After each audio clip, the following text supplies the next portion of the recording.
What's up, guys? Welcome back to the channel. In this video, I have a fix that's been bugging me for a little bit now on this car.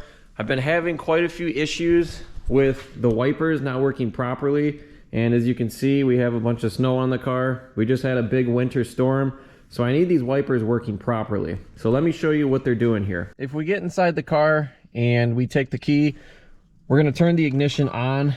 And basically, anytime the car's on, you'll see it right away. Wipers come on. We'll turn the car off. Wipers are off. Now, my wiper switch over here is off. You can see it's all the way back. It's not forward at all. And so this is kind of somewhat the issue over here. Apparently, this seems to be a pretty common issue among these darts, where the wipers are just going to be running on your car constantly all the time. Now, there is a fuse that you can check underneath your dash down here on by the, it's like the body control module. There is a little fuse down there. I've already checked that and it's fine. There's nothing wrong with it.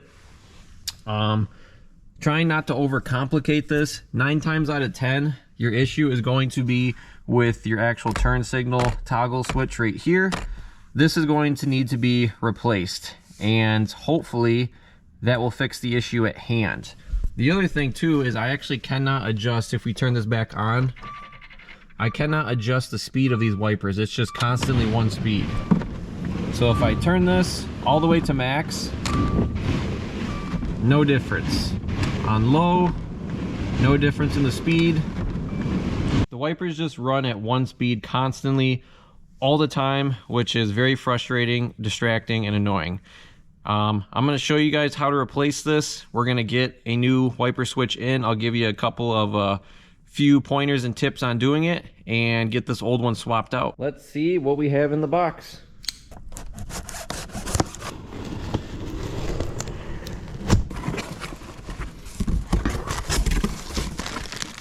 Here is what I have for my part. Now, I bought this used online. This was just off of eBay. It's a used part. So this is pretty much the turn signal assembly. This came off of a 2015 Dodge Dart. Now, any year Dodge Dart will work for this, as long as it's a 2013 to the 2016.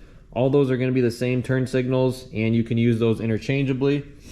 It is important to note that I bought the entire assembly piece here.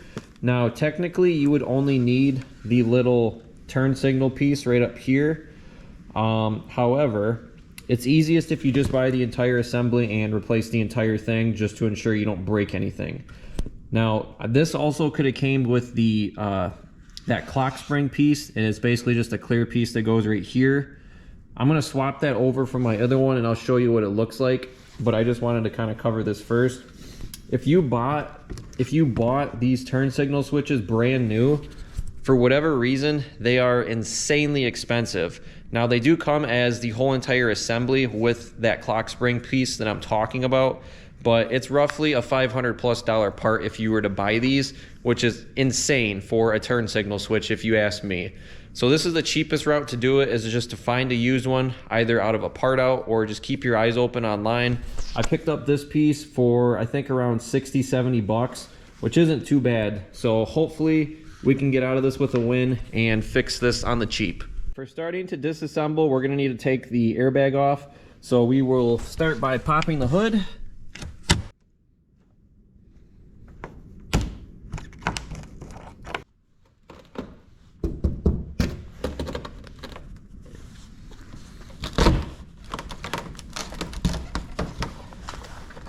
If we can get the hood open, because it's frozen shut.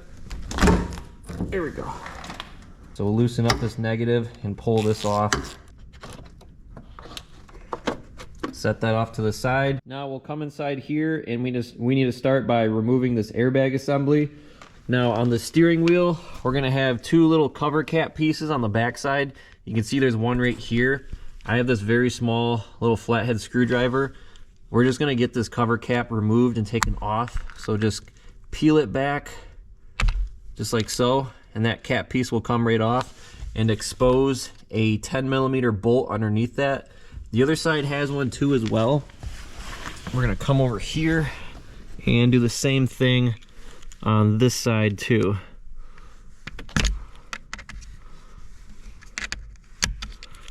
All right, so there's that one now. And this does pull out a little bit to give you some more room, just like that there. Now we'll take our 10mm socket, get in here, and remove both of these screws.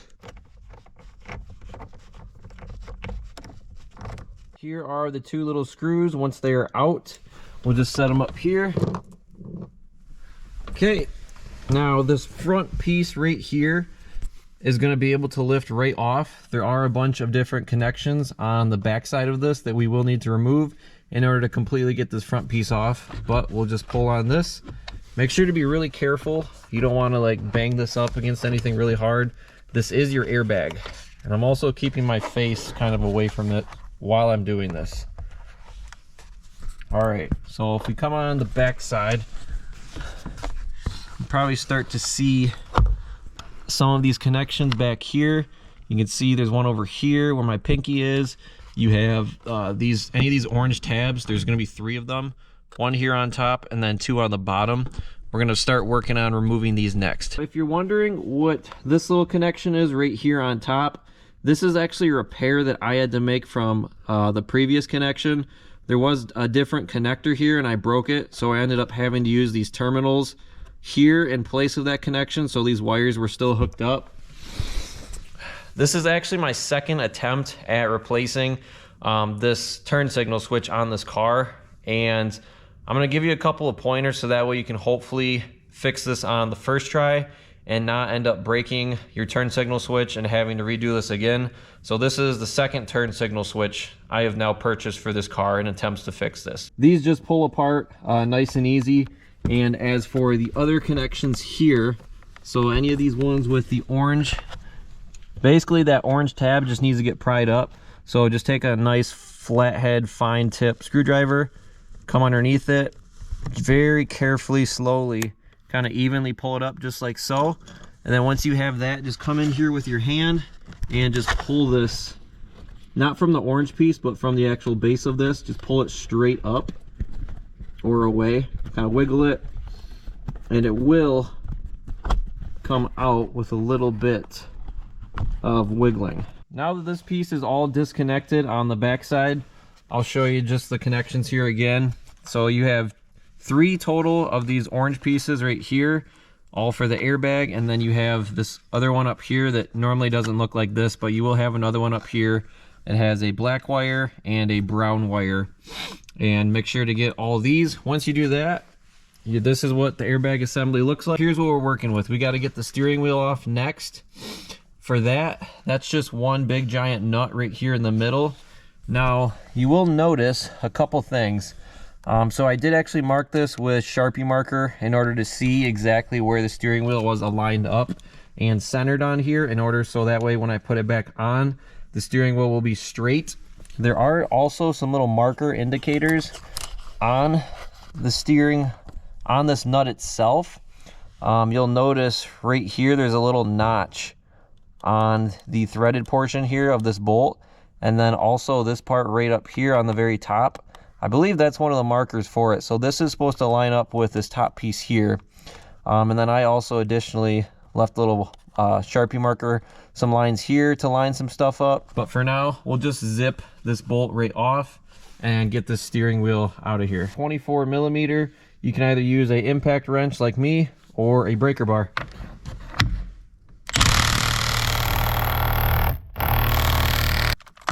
Steering wheel will just come right off.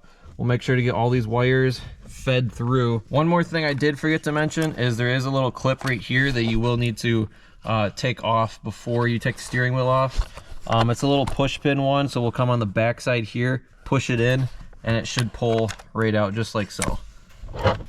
There's going to be 3 screws on this bottom side that we're going to need to take off, and there's holes for each one. So we got one right here, there's one on the back side right there, and then you are going to need to drop this piece down to adjust and get to this bolt. There's another one all the way on the underside. I don't know if I can get it on camera. Oh, there it is, right there, right in the middle. So that's the other one we need to get to. These are a Torx 15. So we got a T15 on just a wrench here. We'll start working on all these, get those out, and then there's just a bunch of clips that kind of connect everything together after that. All those screws out, so we're just gonna come in between the seams, like right here with a flathead, and wedge it in between and start opening this up. And these clips should start to remove just like so. So we got this top section started over here. We'll come on this side, see if we can get this piece out of here. Looks like it's connected in the back. Just wiggle, wiggle. Okay, we have the top piece off now. That's a good start. We'll start looking at lowering this bottom piece. Looks like that just broke loose a little bit. And just kind of play with this. All right, now this is the actual like clock spring assembly piece that I was talking about.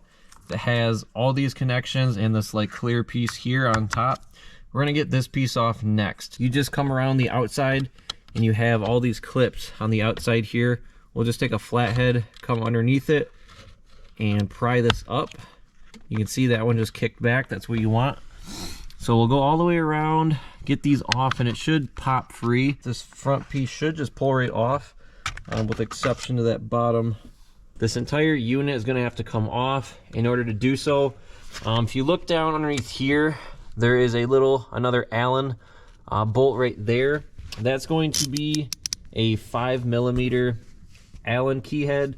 So I have this on a ratchet here, and this is basically like a band clamp that goes all the way around the steering column to hold this in. So we're going to get in here and loosen this up and see if this will allow us to take out this assembly piece here. And I just undid the clip right here. So this is what the clip looks like. It just goes into the bottom piece. It's just one of those pinch style ones. Pinch it and it comes off. Now if you come to the top side back here and take a look down in there, so you'll notice this piece right here, there's kind of like a groove, and you can see that's where this piece aligns up and basically goes back into.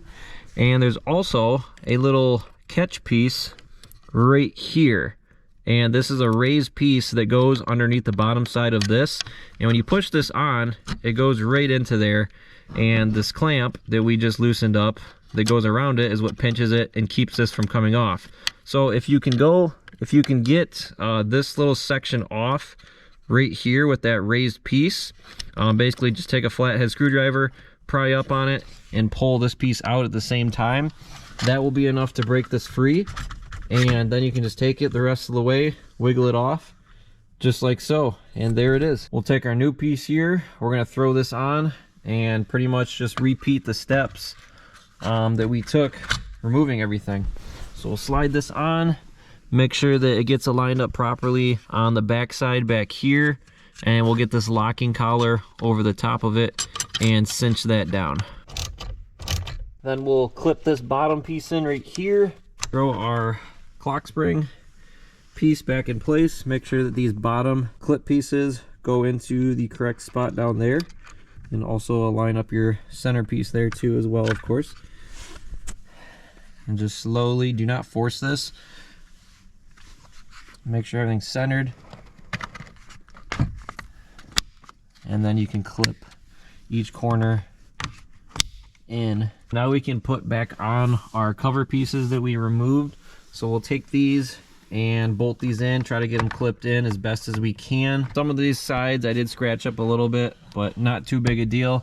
Last thing I'll need to do is just get those 3 screws into the bottom, and that'll pretty much cover all of the plastic trim pieces. We'll get this popped on, get all these wires fed through, and then we can orient this so that way we can try to get it straight as possible when we put this on here. All right, I think this is pretty well aligned up on here. I am back. My camera did die, so I wasn't able to show everything. Everything went together pretty decently. Got all the connections clipped in for that airbag.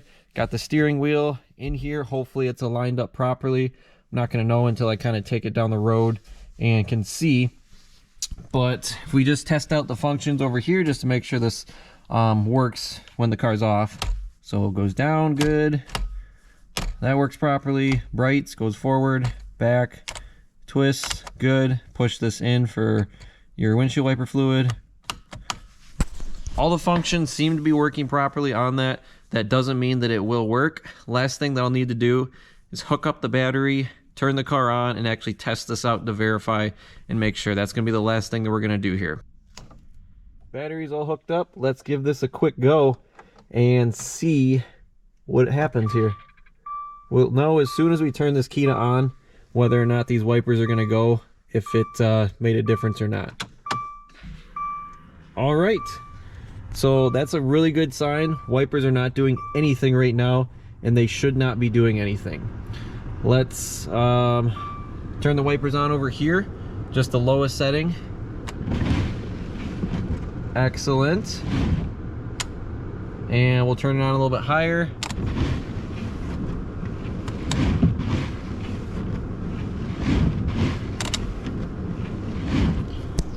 They do look like they're struggling a little bit, but I think that's just because of all the snow and the ice on my windshield.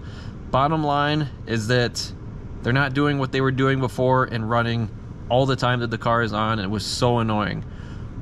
We do still got to test out the brights, so let's try out the bright function. We'll turn the headlights on here and see if our brights work. Boom, looks like our brights work. You can see them in the distance on the wall. That's good. And then windshield wiper fluid, we'll just push this in. We'll see if that okay, yep, you can see there was a little bit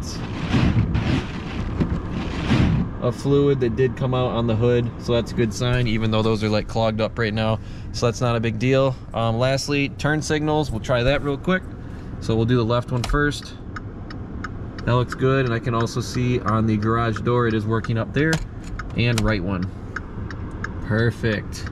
This was a success. Thanks for watching as always, and make sure to like, comment, and subscribe.